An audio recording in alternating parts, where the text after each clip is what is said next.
अर्ध विभाजन अर्ध विभाजन कौन हुए अर्ध विभाजन में गोटे मातृकोश रु 4टी अपत्य कोश सृष्टि होता है बुझीगल अर्ध विभाजन देख गोटे मातृकोश से केतोटी सृष्टि हे फर्स्ट गोटे मातृकोश रु 4टी अपत्य कोश बुझीपाल एथर मन रखिब अर्ध विभाजन में गोटे मातृकोश रु 4टी अपत्य कोश तो एगुड़ा कौन अपत्य कोश सृष्टि है गोटे मातृकोश रु 4टी अपत्य कोश जात होता है तापर अपत्य कोश गुड़िक मातृकोश तुलन में अर्धेक संख्यक गुणसूत्र बहन करिथांती देख यहाँ मातृकोश रे गुणसूत्र संख्या केते अछि 2n तो यहाँ जो विभाजन हो विभाजन होगले कौन होगा n तापर अपत्य कोश कौन हो n n n n तो सी से कहूँ अपत्य कोश ये जो 4टी अपत्य कोश जात है ये अपत्य कोशर गुणसूत्र संख्या मातृकोश तुलन में तार अर्धेक बुझीपाल तर मातृकोश कौन अच्छी 2n अच्छी मातृकोश गुणसूत्र संख्या केते अच्छी 2n तो अपत्य कोश गुणसूत्र संख्या केते है n है तो तार अर्धेक है कि नहीं अर्धेक है तो मन रखिल कौन अर्ध विभाजन में मातृकोश गोटे मातृकोश रु 4टी अपत्य कोश जात होता है तापर अपत्य कोश गुड़िक मातृकोश तुलन में अर्धेक संख्यक गुणसूत्र बहन करिथांती तेणु एहाकू न्यूनक विभाजन बोली कुहा जाए कौन कुहा जाए न्यूनक विभाजन बोली मध्य कुहा जाए मन रखिबो कौन कुहा जाए न्यूनक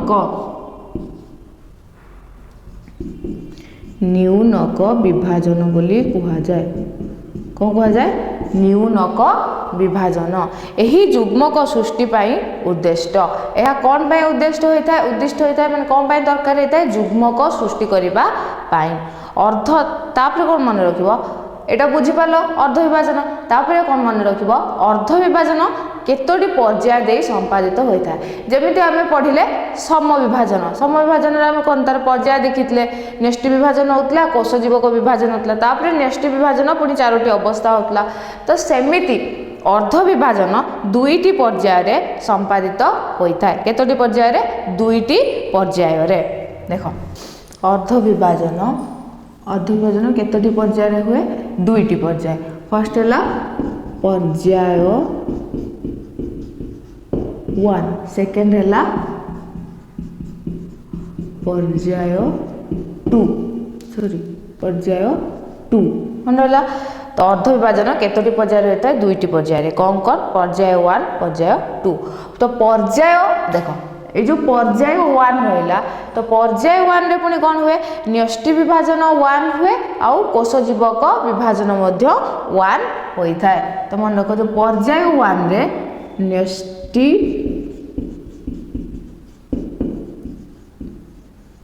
विभाजन 1 तो ये न्यष्टि विभाजन 1 रे जेमिति आमे सम विभाजन देखितले न्यष्टि विभाजन कोश जीवक विभाजन न्यष्टि विभाजन रे 4टी अवस्था थिला कौन कौन थिला आद्यावस्था मध्यावस्था उत्तरावस्था अंतिमावस्था तो एठी ठीक सेमिति आद्यावस्था 1 जेहेतु पर्याय 1 अछि तो आद्यावस्था न्यष्टि विभाजन तळकु कौन रहइबो आद्यावस्था 1 मध्यावस्था 1 उत्तरावस्था 1 और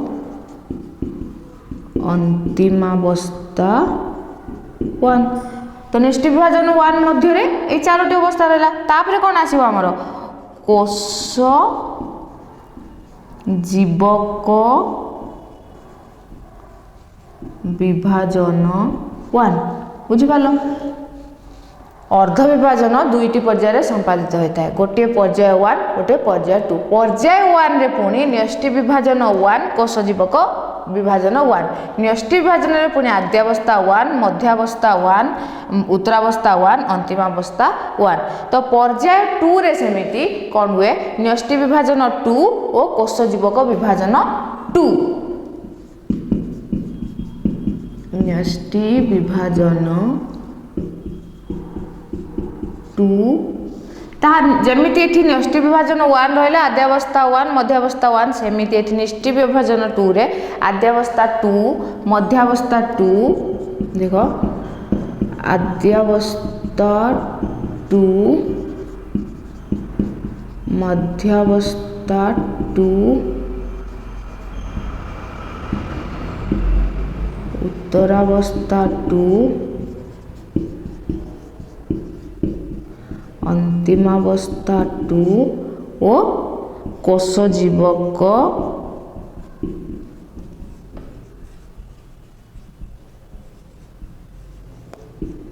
विभाजन टू बुझिपाल एथर अर्ध विभाजन दुईटी पर्याय पर्याय 1 पर्याय 2 पर्याय 1 रे नेक्स्ट विभाजन 1 कोश जीवक विभाजन 1 पर्याय 2 रे नेक्स्ट विभाजन 2 कोश जीवक विभाजन 2 तापर नेक्स्ट आ गोटे जिनस देखिबो एक्स्ट्रा तो जो आद्यावस्था 1 ए आद्यावस्था 1 रे पुणी 5टी स्टेप थाए बा 5टी अवस्था थाए तो कौन थाए देखो केतोटी थाए 5टी फास्ट आसे लिप्टोटिन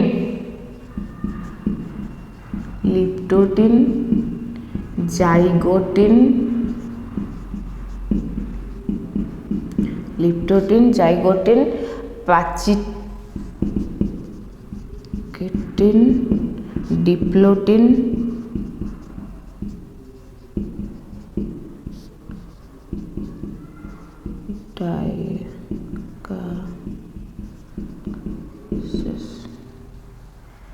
डायाकाइनेसिस तो बुझिपाल ए आद्यावस्था 1 पुणी 5टी अवस्था जाए कौन थाए ता भितरे लिप्टोटिन जाइगोटिन पैचिटिन डिप्लोटिन और डायाकाइनेसिस बुझिपाल तो यहाँ है डायग्रामेटिकली एतिकी मन रखियो तापर तुम्हें अवस्था गोटे गोटे कौ अवस्था रे कौन होता है आमे बुझिबा डिटेल्स रे बुझिबा तो यहाँ डायग्राम आकार रे मन रख अर्ध विभाजन रहा तापर पर्याय दुईटी पर्याय गला पर्याय 1 रे कौन रहा पर्याय 2 रे कौन रहा पर्याय 1 रे नेक्स्ट विभाजन 1 कोश जीवक विभाजन 1 नेक्स्ट विभाजन 1 रे आद्यावस्था 1 मध्यावस्था 1 उत्तरावस्था 1 अंतिमावस्था 1 आद्यावस्था 1 रे पुणी आमर लिप्टोटिन जाइगोटिन पैचिटिन डिप्लोटिन डायाकाइनेसिस तो एठी सेमती नेक्स्ट पर्याय 2 रे नेक्स्ट विभाजन 2 देन सेकेंड कौन आसला कोश जीवक विभाजन 2 नेक्स्ट विभाजन 2 रे आद्यावस्था 2 मध्यावस्था 2 उत्तरावस्था 2 अंतिमावस्था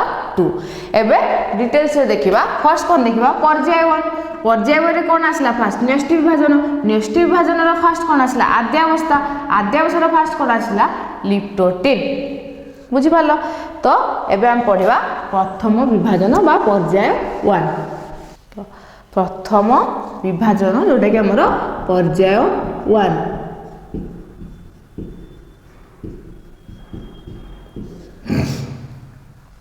एथे सम विभाजन परी एही विभाजन को मुझे जंती कहली डायग्राम आकार देखली एरे चारोटी अवस्था आसुची तो फर्स्ट कौन आसीबो हमर आद्यावस्था 1 तो पर्याय 1 रे फर्स्ट अवस्था कौन लिखितली जो नेक्स्ट विभाजन आसला नेक्स्ट विभाजन फर्स्ट आसला आद्यावस्था 1 आद्यावस्था 1 देखो आद्यावस्था 1 कौन आमे बुझिबा तो आद्यावस्था 1 अपेक्षाकृत दीर्घ होइथाय ता सहित आ कोन होइथाय ओ जटिल मध्य होइथाय तो आद्यावस्थाटा अर्ध विभाजन रे सबुठु लंबा बा दीर्घ होइथाय तो एही अवस्था रे पुन देखो काहेकि ना एटा आद्यावस्था रो पुनी तार 5टी उप अवस्था अछि बा तार 5टी उप अवस्था अछि तो सेति पे एटा दीर्घ और जटिल होइथाय तार 5टी उप अवस्था थाए तो सेगुडी को कहली मु जेमति कि लिप्टोटिन जाइगोटिन पैचिटिन डिप्लोटिन और डायाकाइनेसिस मन रहला तो फर्स्ट कौन आमे पढ़िबा लिप्टोटिन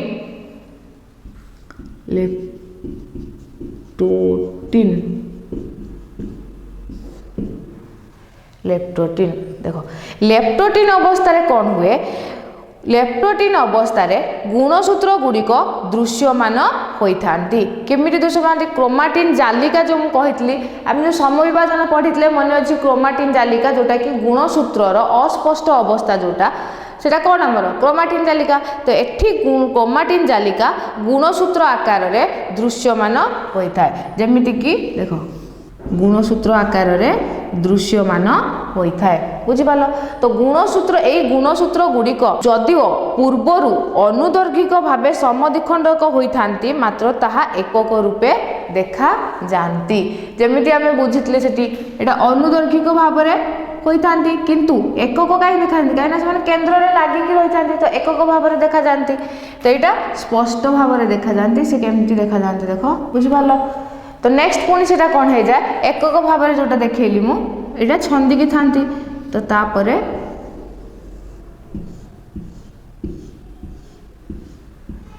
बुझिपाल कि ना।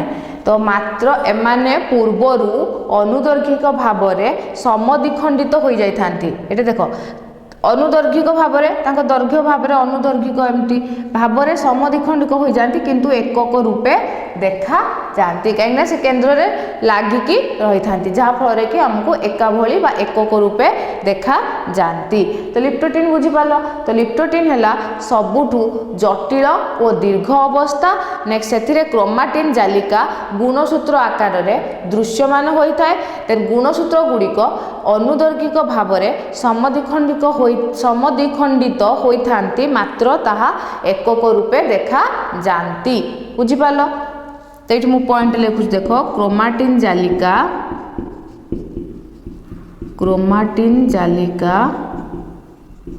गुणसूत्र भाव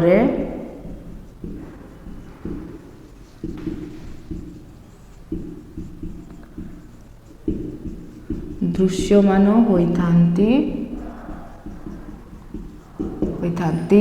बुझिपाल।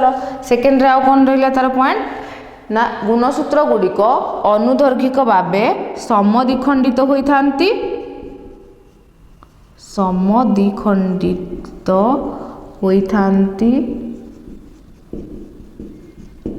मात्र एकक रूपे देखा जाती बुझिपाल। लिप्टोटिन अवस्था बुझिपाल। तो लिप्टोटिन पर सेकेंड उपावस्था कौन आसला जाइगोटिन उपावस्था। जाइगोटिन रे कौन हुए पितामाता ठारू आसुथिबा सदृश गुणसूत्र गुड़िक परस्पर आड़क आकृष्ट होइथांती। ता सहित आउ कौन हुए से लंब भाव में जोड़ा जोड़ा होई लागी रही थांती। देख जाइगोटिन रे जो क्रोमोजोम आम जो गुणसूत्र आसिला तो सी कौन हुए लंब भाव में जोड़ा जोड़ा होई रही थांती। देखो पिता माता ठारू एटा मिसिकी कौन हुंती तो बुझिगल। तो 2n है बुझिपाल कि ना केमिति है देख n प्लस n 2n है। तो से कौन कौच एटा पिता माता ठारू देख जाइगोटिन रे पिता माता ठारू आसुथिबा सदृश गुणसूत्र माने देख यदि गोटे मनुष्य को नब तार केतोटी गुणसूत्र थाए 46 टी। जो 46 टी रु 23 टी रहिबो कहार मार आउ 23 टी कहार रहिबो बापांकर। तो से कहूची 23 टी बापांकर से कहूची सदृश गुणसूत्र ये जो मार 23 टी बापार 23 टी रहिला ता भितर किछि एमिति गुणसूत्र थांती जोटा कि सदृश तांकर कार्य एकापरि होता है। माँ गुणसूत्र रे भी थाए बापांको गुणसूत्र रे भी थाए तांको भितर किंतु कार्य समान होता है जेमति कि सदृश गुणसूत्र बोली ताकू कहा जाउची। एई सदृश गुणसूत्र गुड़िक परस्पर आड़कू आकृष्ट हो जाती जहाँफल कि से मिसिकी एमती जोड़ा टाइप हो जाती जोड़ा जोड़ा हो लागिकी रही जाती बुझिपाल। एटा धर गोटे मार एटा गोटे बापार तो सदृश होइकी से जोड़ा आकार रही जाती। तो जोड़ा आकार है तो मार एन थिला बापार एन थिला तो मिसिकी केते गुणसूत्र हो गला 2n हो गला। तो एग्जांपल मुझे मनुष्यर कहली 46 टी मार 23 टी बापांकर 23 टी बुझिपाल। तो यही अवस्था को कौन कहा जाए आपुंजन बोली कहा जाए। जो मिलन अवस्था जो जोड़ा जोड़ा ही रहउचंती ताको कौन कहा जाए आपुंजन। कौन कहा जाए आपुंजन बोली कहा जाए आपुंजन बोली कहा जाए। प्रत्येक गुणसूत्र जुगल बा जोड़ी को जुगल गुणसूत्र बोली कहा जाए। देखो ये जो दुईटी एमती देखि जोड़ा हो रहा ये जोड़ाटा को कौन कह जुगल गुणसूत्र कौन कह जुगल गुणसूत्र बोली कुहाଯାଏ कौन कुहाଯାଏ जुगल गुणसूत्र बोली कुहाଯିବ। तो ये जाइगोटिन रे कौन मन रखिल जाइगोटिन रे पितामाता ठारू आसुथिबा सदृश गुणसूत्र गुड़िक परस्पर आड़क आकृष्ट होइथांती ता सहित लंब भाव में जोड़ा जोड़ा हुई रही थांती तांकर एही अवस्था को कौन कुहाଯାଏ आपुंजन बोली कुहाଯାଏ। आउ जो जोड़ा हुई प्रत्येक गुणसूत्र जो जुगल गुणसूत्र बा जोड़ा गुणसूत्र को कौन कुहाଯାଏ जुगल गुणसूत्र बोली कुहाଯାଏ। बुझिपारल। तो नेक्स्ट कौन आसला थर्ड उपअवस्था पाकिटिन लिप्टोटिन बुझिल जाइगोटिन बुझिल देन थर्ड रे कौन आसला पाकिटिन।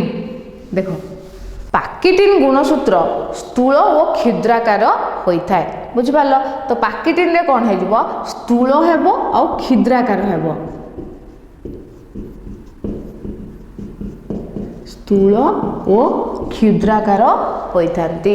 प्रत्येक गुणसूत्र लंब भाव में दुईटी एकक सूत्र रे होइथिबारु प्रत्येक गुणसूत्र जुगल गुणसूत्र गोटे लेखाएं चतु एकक सूत्र रे परिणत होइथाय।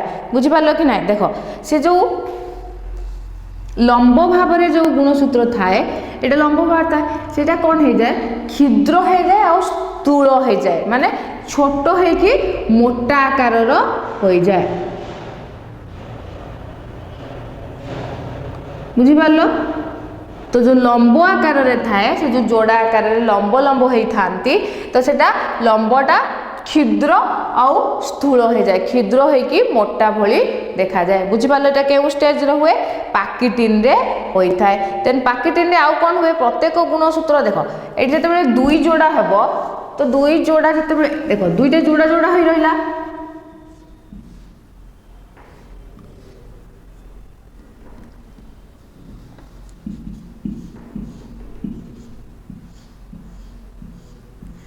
तो ये केतोटी रहा चारोटी देख गोटे गुणसूत्र ये जो लगिकी रोचे कौन कहुए एकक सूत्र बोली कहुच्छी।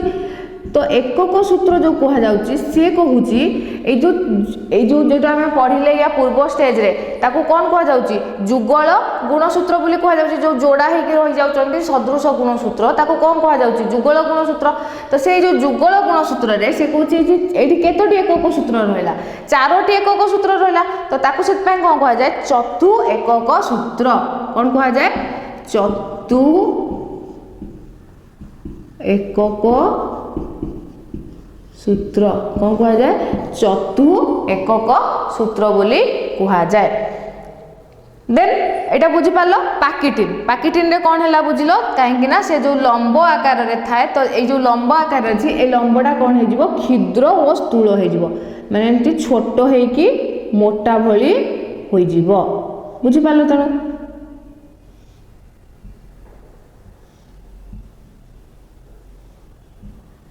ये जो लंब आकार लंबा था सेटा क्रमशः क्षुद्र और स्थूल हो जाए। पाकिटिन रे मन रखिल केवल क्षुद्र स्थूल हो जाए क्षुद्र आकार हो जाए और तापरे चारोटी एकक सूत्र होइतिबारु ताको चतु एकक सूत्र बोली कहा जाए। देन नेक्स्ट कौन आसिला डिप्लोटिन पाकिटिन आसला पाकिटिन परे डिप्लोटिन डिप्लोटिन देखो डिप्लोटिन टा कौन हम ये डिप्लोटिन टा है अर्धविभाजन प्रथम पर्यायर सबुठु प्रमुख और गुरुत्वपूर्ण उपावस्था मन रखिए यहाँ सबुठु गुरुत्वपूर्ण उपावस्था होउची डिप्लोटिन।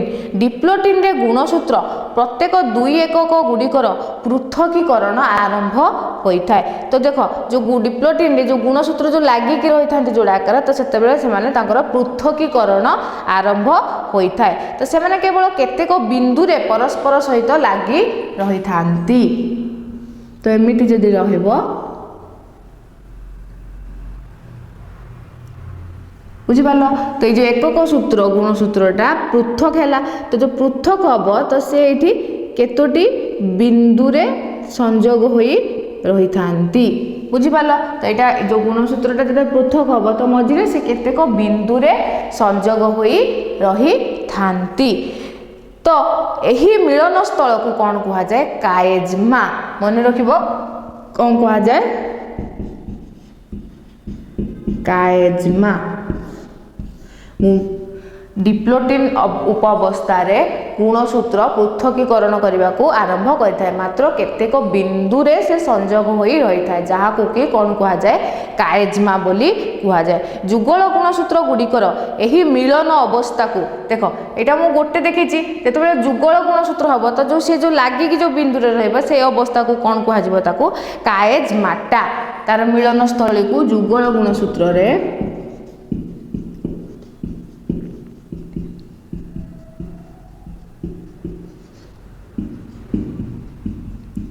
मिलन स्थल को कौन कह काएज्माटा बोली कह जाए। मन रखिबो कौन कह जाए काएज्माटा। ये जो बिंदु रे से संजोग होई रहउची ताकू कह जाए काएज्मा। जुगल गुणसूत्र रे तार मिलन स्थल को कौन कह काएज्माटा। तो काएज्माटा निकटरे सेमानको एकक सूत्र मध्यरे अंश विनिमय द्वारा जीन आदान प्रदान करिथांती। मन रख एटा डिप्लोटिन स्टेज रे कौन होता है जीन आदान प्रदान।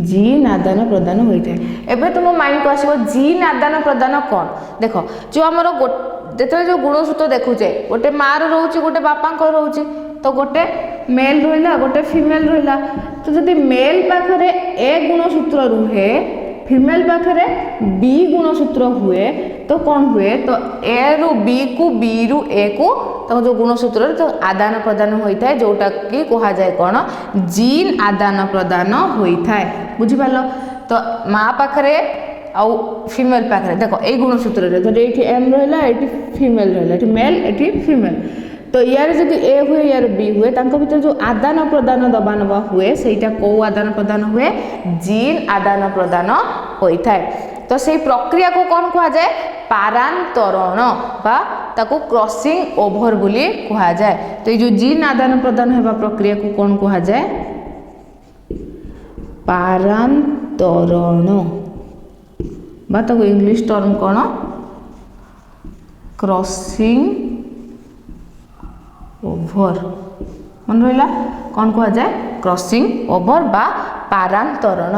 तो डिप्लोटिन सबुठ प्रमुख और गुरुत्वपूर्ण अवस्था जो कि डिप्लोटिन रे गुणसूत्र गुड़िक पृथकीकरण होगाकू आरंभ होता से माने केवल केतेक बिंदुरे संजोग होई बा लागी रही जहाकू कि कौन कहा जाए काएज्मा बोली कहा जाए। और जुगल गुणसूत्र रे से जो काएज्मा जो माने मिलन स्थल को कौन कहा जाए काएज्माटा कहा जाए। आ काएज्माटा सन्निकटरे से माने एकक सूत्र मध्य ये दुईटी एकक सूत्र एकक सूत्र मध्य जीन आदान प्रदान होता है जहाकू कि कौन कहा जाए पारांतरण बा क्रॉसिंग ओवर कहा जाए। देन नेक्स्ट लास्ट उपावस्था डायाकाइनेसिस कौन आसला डायाकाइनेसिस। डायाकाइनेसिस रे कौन हुए डायाकाइनेसिस है सबुठु क्षुद्रतम अवस्था।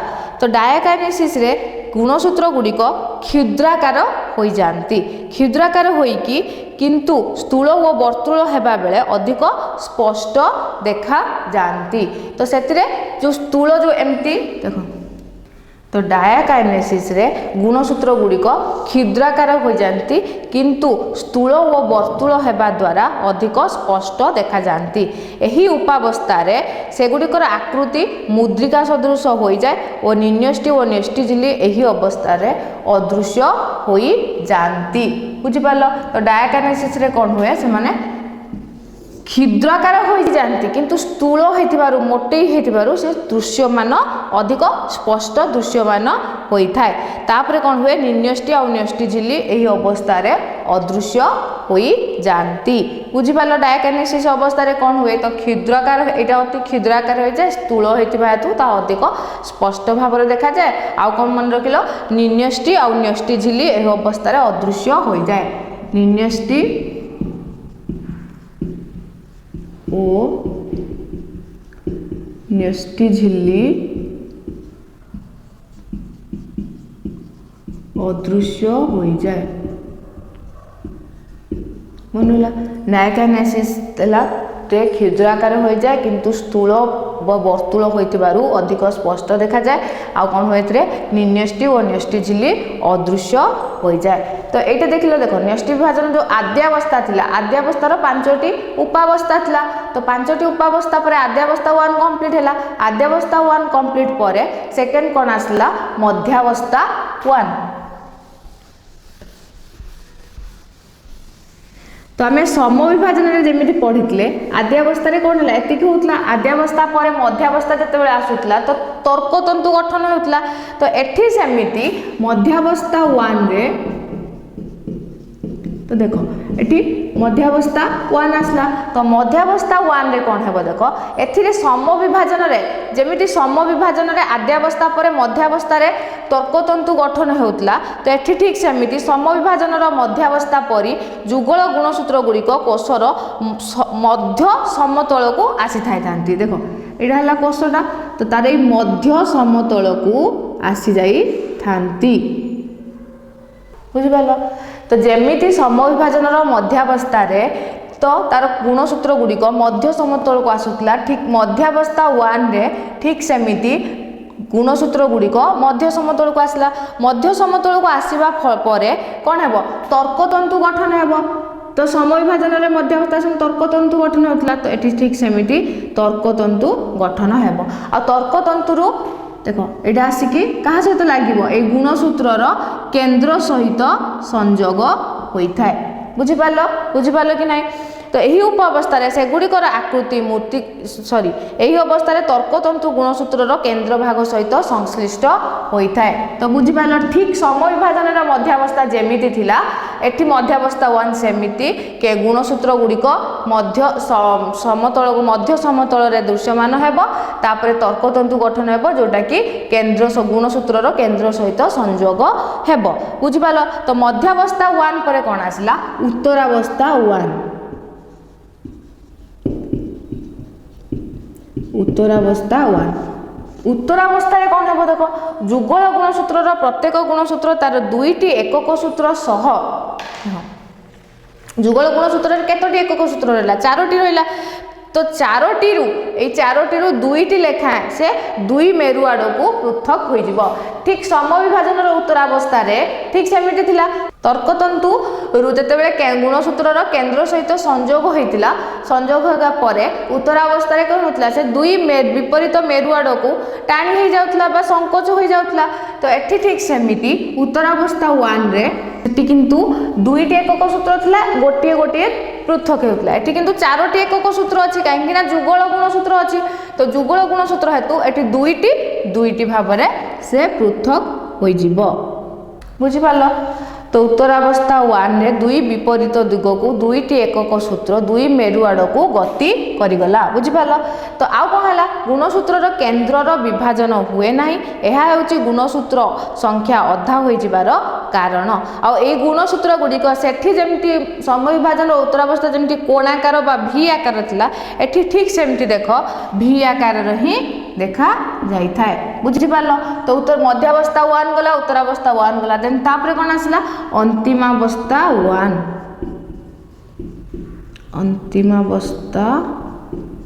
1 अंतिमावस्था 1 रे देख अर्धेक संख्यक गुणसूत्र कोषर 2 विपरीत मेरु रे जमा होई 2टी न्यष्टि तैयारी करि थांती तो ठीक सम विभाजन में सेमती थिला अंतिमावस्था रे 2टी न्यष्टि तैयारी करथला निन्यष्टि और न्यष्टि झिल्ली मध्य पुणी दृश्यमान हेउथला ठीक एठी सेमिति ए जो अर्धेक संख्यक गुणसूत्र आसिले तो अर्धेक संख्यक गुणसूत्र 2 विपरीत मेरु रे जमा हो जाती देखो जमा हो गले जमा होई 2टी न्यष्टि तैयारी करिवे तो 2टी न्यष्टि तैयारी हैला 2टी न्यष्टि तैयारी परे प्रथमे निन्यष्टि और परे न्यष्टि झिल्ली मध्य सृष्टि हो जिवो तापरे देखो निन्यष्टि भी सृष्टि हैला और न्यष्टि झिल्ली मध्य सृष्टि हैला तो यही गुणसूत्र गुड़िक आस्ते आस्ते लंबालिया व परे अस्पष्ट हो जाती। ये जो गुणसूत्र गुड़िक जमा हुए जमा है से आस्ते आस्ते लंबालिया हुई अस्पष्ट हो जाती।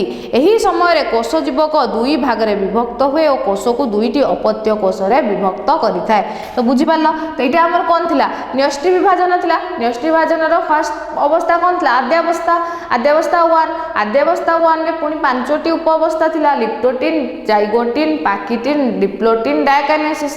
तापर कौन आसला मध्यावस्था 1 जो कि गुण जुगल गुणसूत्र गुड़िक मध्य समतल को आसला और तर्कतंतु गठन है जहाँकि तार गुणसूत्र जुगल गुणसूत्र केंद्र सहित संयोग है। तापर कौन आसला उत्तरावस्था 1 उत्तरावस्था 1 रे से दुईटी एकक सूत्र दुईटी विपरीत मेरु आड़ को संकोचित हो गला। अंतिम अवस्था कौन है से गुणसूत्र गुड़िक जमा हो गला जमा होकर न्यष्टि सृष्टि कला। तापर निन्यष्टि और न्यष्टि झिल्ली दृश्यमान है। तो यहाँ थिला न्यष्टि विभाजन। तापर कौन आमर थिला न्यष्टि विभाजन 1 पर कोष जीवक विभाजन। कोष जीवक विभाजन सम विभाजन में जमी कोष जीवक विभाजन आम पढ़ते उद्भिदर कोष पट्टिका मध्यम और प्राणी मानकर कौन थिला सूक्ष्म सूत्र माध्यम दुईटी अपत्य कोष अलग होता। तो एठी ठीक कोष्ठ विभाजन 1 रे मध्य न्यष्टि विभाजन पर कोष जीवक विभाजन दुई भाग में विभाजित हो जाए। मातृकोषटी दुईटी अपत्य कोष रे परिणत हो जाए। कोष जीवक विभाजन जान तुम मातृकोषटी दुईटी अपत्य कोष रे हो जाए। यही समय को प्रत्येक अपत्य कोषर गुणसूत्र संख्या मातृकोषर गुणसूत्र संख्या अर्धेक होता है। तो मन थी तुम कोष जीवक कोष जीवक विभाजन 1 से कौन हुए देख। तो यहाँ कौन हो आहरी संकोचित हो जाए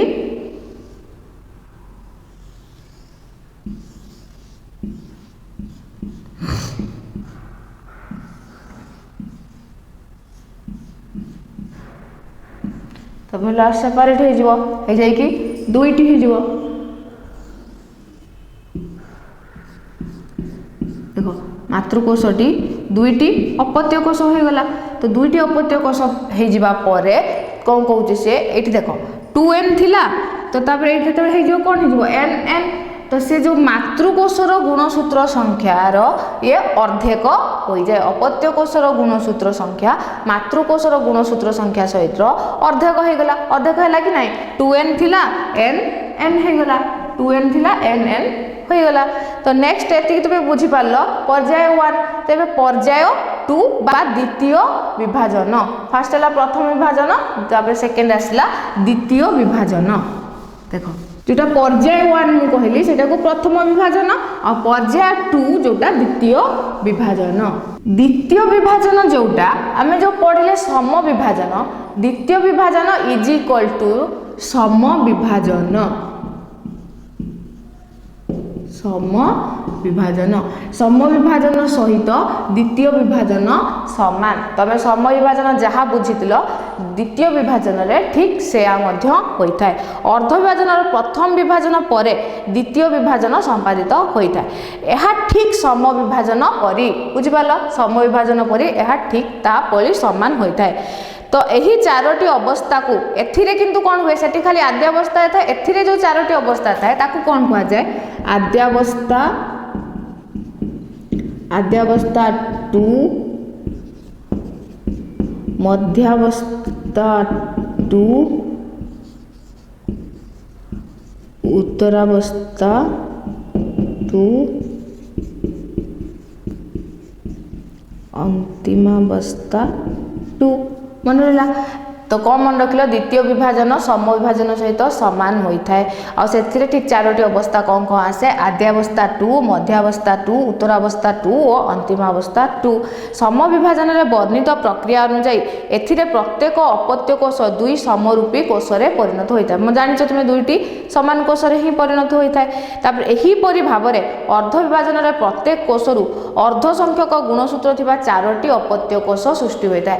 तुम अर्ध विभाजन में बुझीपाल तो 4टी चारोटी कहीं जुगल होउची तो दुईटी एकक सूत्र मेरु आड़ को आसला तो केतोटी सृष्टि होला जंती चतु एकक सूत्र रहिला तो चतु एकक सूत्र रहितबारु केतोटी अपत्य कोष सृष्टि हेबो चारोटी अपत्य कोष सृष्टि हैला चारोटी अपत्य कोष सृष्टि हैला मन रहा चारोटी अपत्य कोष सृष्टि हैला उदाहरण जेमिति कि एही विभाजन पद्धति रे 20टी गुणसूत्र थिबा कोष जे चारोटी कोष सृष्टि करे प्रत्येक कोष रे केतोटी गुणसूत्र रहबो 10टी गुणसूत्र रहबो तो बुझि पालो अर्ध विभाजन कोन फर्स्ट हम बुझितले सम विभाजन दे सेकेंड बुझिले अर्ध विभाजन तेबे देखिबा सम विभाजन और अर्ध विभाजन ता मध्ये थिबा पार्थक्य मान जदि दुईटा को तुलना करा जाए तो ता भितरे पार्थक्य देखिबा सम विभाजन और अर्ध विभाजन फर्स्ट पॉइंट कौन आसला यह कायिक कोष और आदिजायक कोष रे होइथाय मन रख माइटोसिस केउठी केउठी होइथाय कायिक कोष और आदिजायक कोष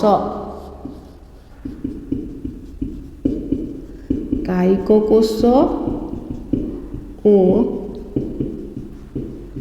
आदिजायक कोष रे होइथाय किंतु मियोसिस केउठी होइथाय देखो यह जुग्मज सृष्टि पाई उद्दिष्ट मन रखिबो एटा कोन पाई सृष्टि होइथाय जुग्म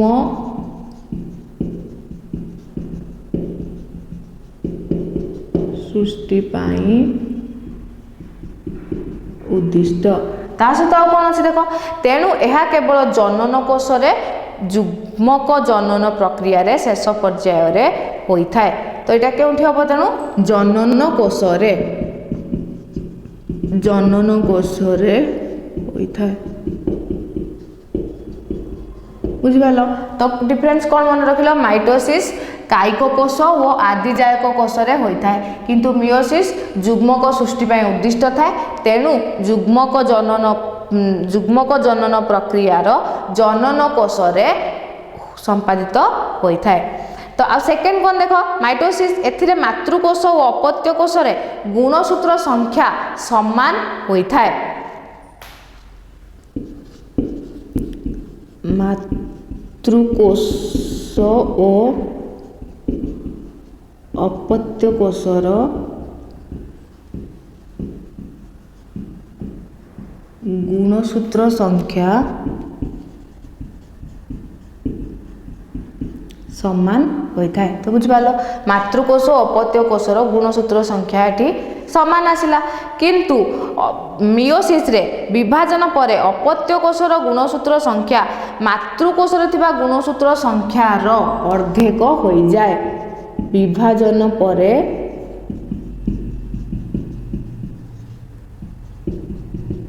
अपत्य कोषर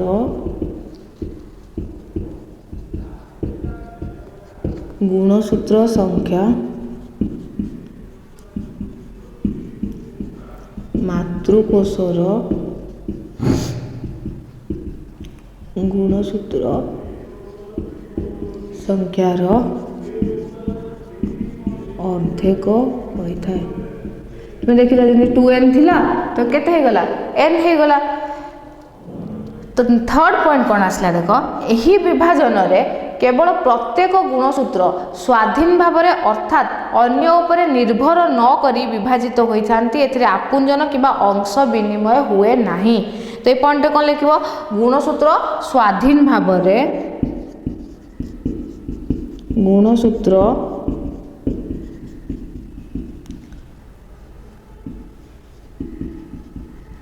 गुणसूत्र स्वाधीन भाव में विभाजित होइथांती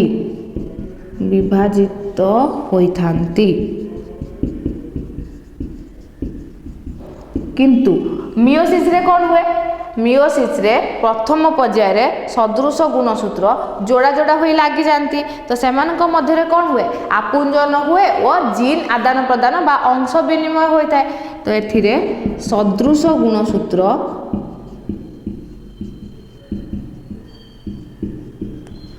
जोड़ा जोड़ा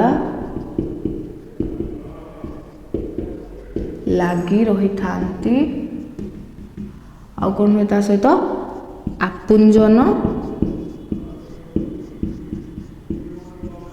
ଓ ଅଂଶ ବିନିମୟ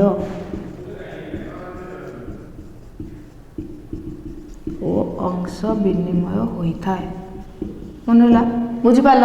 तो एथिरे कौन हुए गुणसूत्र गुड़िक स्वाधीन भाव में विभाजित होता से आपुंजन किंबा कौनसी अंश आदान प्रदान बा अंश विनिमय होई न थाए। किंतु मियोसिस रे सदृश गुणसूत्र गुड़िक जोड़ा जोड़ा हो लगी रही था जोड़ा को कि आम जो किसी बिंदु आकार में लगी था जहाँ आम कौन कहते मिलन को आपुंजन कहते। तो से जो आपुंजन हुए तो आपुंजन पर कौन हुए जीन आदान प्रदान होता है बा अंश विनिमय होता है। देन फोर्थ रे कौन आसला देख माइटोसिस उत्तरावस्था रे गुणसूत्र केन्द्र विभाजन फल क्रोमाटिड मेरु आड़ को जाए किंतु मेयोसिस रे प्रथम पर्यायर उत्तरावस्था रे गुणसूत्र केन्द्र विभाजन हुए ना संपूर्ण क्रोमोजोम मेरु आड़ को जाए। देख फोर्थ डिफरेन्स कौन रहा एठी माइटोसिस रे उत्तरावस्था रे गुणसूत्र केन्द्र विभाजन हो जाए। तुम्हें पढ़ी जो समविभाजन उत्तरावस्था पढ़ी से कौन देखी तार केन्द्र विभाजन होता। तो जो विभाजन होगा पर कौन जो क्रोमाटिड जो विभाजन होगा क्रोमोजोमटा क्रोमाटिड है तो सी विभाजन पर केन्द्र विभाजन पर से मेरु आड़ को जाए। किंतु मियोसिस रे कौन हुए देख मियोसिस रे उत्तरावस्था रे गुणसूत्र केन्द्र विभाजन हुए ना। तो जेहेतु देख से केन्द्र विभाजन है बोली सी मेरु आड़ को जाऊला दुई मेरु आड़ को अधा अधा ही।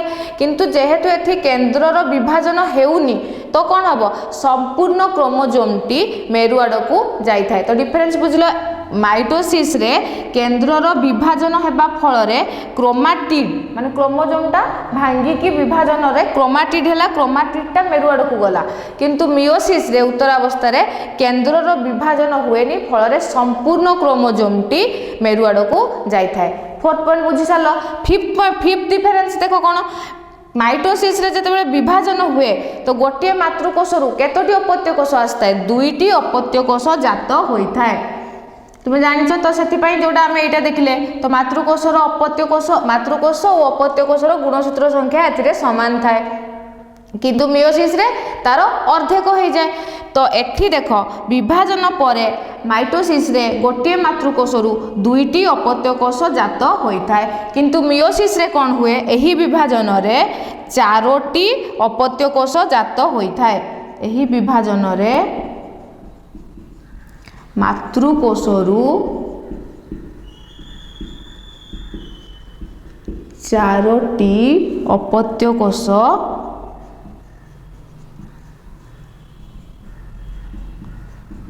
जात हुए। बुझिपाल। तो यहाँ माइटोसिस और मेयोसिस मध्य डिफरेन्स बा तो क्वेश्चन आसे एमती माइटोसिस और मेयोसिस बा समविभाजन और अर्ध विभाजन मध्य पार्थक्य दर्शाओ। तो 5टी पॉइंट लिखिल। फास्ट पॉइंट रे कौन लिखिल माइटोसिस रे कायिकोकोश और आदिजायक कोश यहाँ संपादित होता है किंतु मियोसिस जेहेतु जुग्मक सृष्टि उद्दिष्ट तेणु जुग्मक जनन जितेबाला हुए जुग्मक जनन जनन कोश ही होता है। सेकेंड पॉइंट कौन देखिल माइटोसिस रे मातृकोश और अपत्यकोशर गुणसूत्र संख्या समान होता है किंतु मियोसिस रे विभाजन पर अपत्यकोशर गुणसूत्र संख्या मातृकोशर गुणसूत्र संख्यार अर्धेक होता है। थर्ड पॉइंट कौन देखिल माइटोसिस रे गुणसूत्र गुड़िक स्वाधीन भाव में बा कहीं क्या निर्भर न करी विभाजित होता किंतु मियोसिस रे सदृश गुणसूत्र जेहेतु जोड़ा जोड़ा हो लगी रही था तेणु मध्य कौन हुए आपुंजन हुए और ता सहित जीन आदान प्रदान बा अंश विनिमय होता है। देन फोर्थ रे कौन आसला जोटा मुझे कहली उत्तरावस्था रे गुणसूत्र केन्द्र विभाजन होई क्रोमाटिड मेरु आड़ को गति करे किंतु मियोसिस रे केन्द्र विभाजन हुए ना फल संपूर्ण क्रोमोजोमटी मेरु आड़ को गति करता है। फिफ्थ रे है माइटोसिस विभाजन पर गोटे मातृकोशरु दुईटी अपत्यकोश सृष्टि होता है किंतु मियोसिस रे विभाजन पर गोटे मातृकोशरु चारोटी अपत्यकोश सृष्टि होता है।